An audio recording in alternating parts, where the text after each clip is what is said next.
Amitoj, how do you feel the younger investors will adapt to these rules, or maybe not, if these rules are as harsh as we're saying they are? How do you think they'll adapt? Do you think it will actually hurt India long term, or do you think they will find a way around that for kids, 18 to 25? Very interesting. That's the age bracket when anyway most kids are slightly revolutionary. The government has been tap dancing around whether it's going to be legalizing cryptocurrency or not, when will the regulation come or not, and how much it'll tax it, and whether they will turn back or make a U-turn on some of these taxes over the last 1 month when they had first proposed them and now it's finalized. I think one example that I can give you very clearly is that I was in New York, for some time during the pandemic, about 2 years back, let's say, and around that time, you had this conversation around cryptocurrency, and it was just exploding. Everyone was talking about it wherever you went, in any living room, in any restaurant, whoever you met, and that has taken some time to come to India. I think it came towards perhaps, let's say, the end of 2021, when that kind of a furor or excitement was there about cryptocurrency.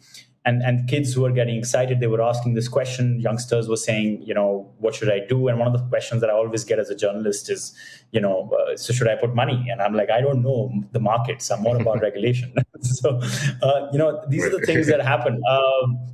But I think the way you're going to see the public, particularly that age group, react is going to be almost in sync with how many get employment. And one of the big issues policy-wise in the country, in any state, is trying to get youngsters jobs. Remember, the population of India, almost 60% of it, 1.4 billion people, 60% of that is between the age group of 18 to 40.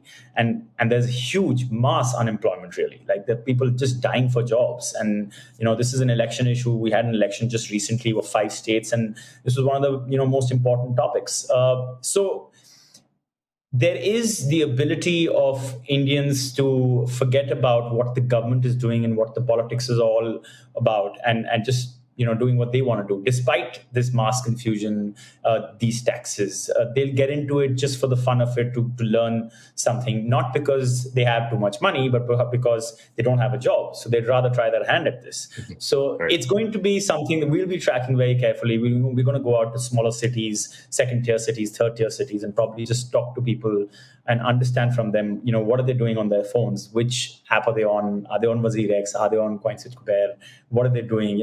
That's something we'll try to get our viewers a better understanding of a little later, because this is still something that Nischal and the industry as a whole is saying is just a big, period of pain that's going to come. But is it really going to be that way? Is it going to be that the population of India is much more robust as a crypto patient than we think? That's going to be something interesting to find out. Absolutely. And in the coming years, we'll definitely see how that works out. And you said something great there as far as jobs. If people need jobs and the crypto industry can bring those jobs, is that perhaps one way to convince regulators to calm down on the stifling of the innovation, that, hey, we could provide more jobs in the crypto industry?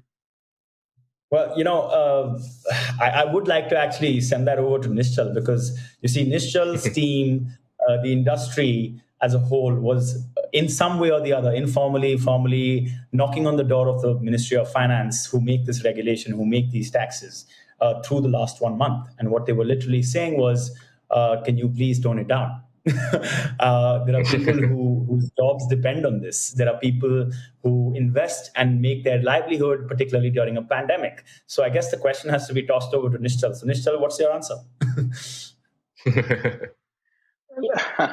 Look, I think it's always a combination of everything, and the ability to generate jobs is definitely, I would say, a very powerful way to put crypto across.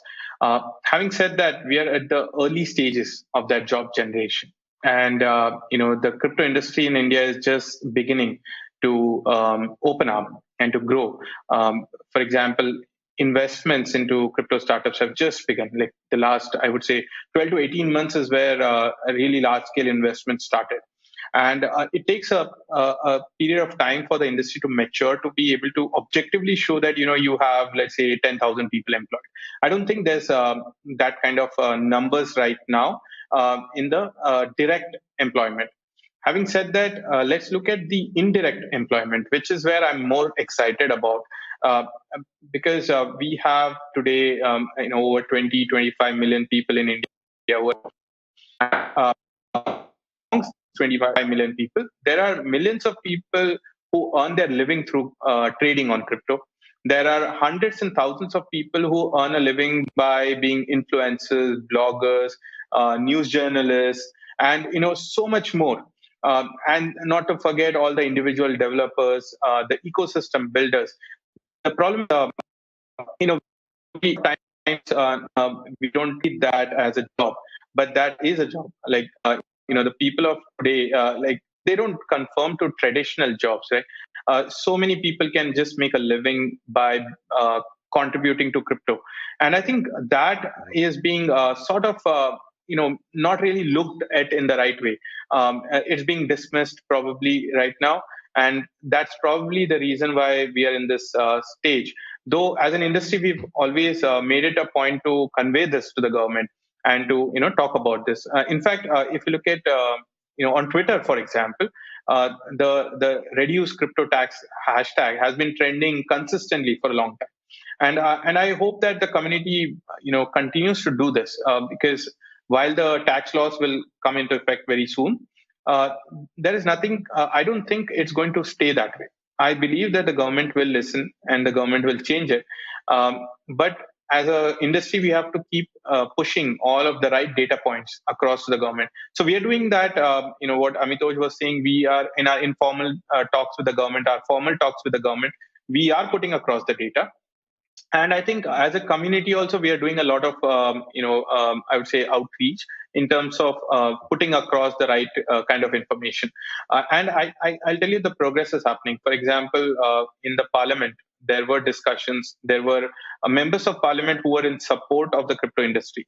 Now that is something which is unimaginable, let's say even 12 months ago. So that is progress. We've had really good discussions in the parliament. But we all know how the law is. Law is usually slower than innovation, and and this is where my statement of that period of pain comes in. Which is why I'm not talking about the industry is going to get destroyed or it's game over. I'm talking about the period of pain, because I know that the end goal and the end result is going to be obvious, which is India will participate, India will make it easier, India will promote crypto. I'm sure Indian government will also push this technology. But that in between period where you go from your hostile or uncomfortable zone to that comfort zone of being into crypto. And let's face it, I don't know about you, but for me also, I've been in and out of crypto for a long period of time before I got into it, to never get out of it. So there was that that I would say incubation period, and everyone goes through it, and I think our government is also going through that. So that's where my statement of period of pain, it's going to, I don't know how long, but it is a limited time period, I believe.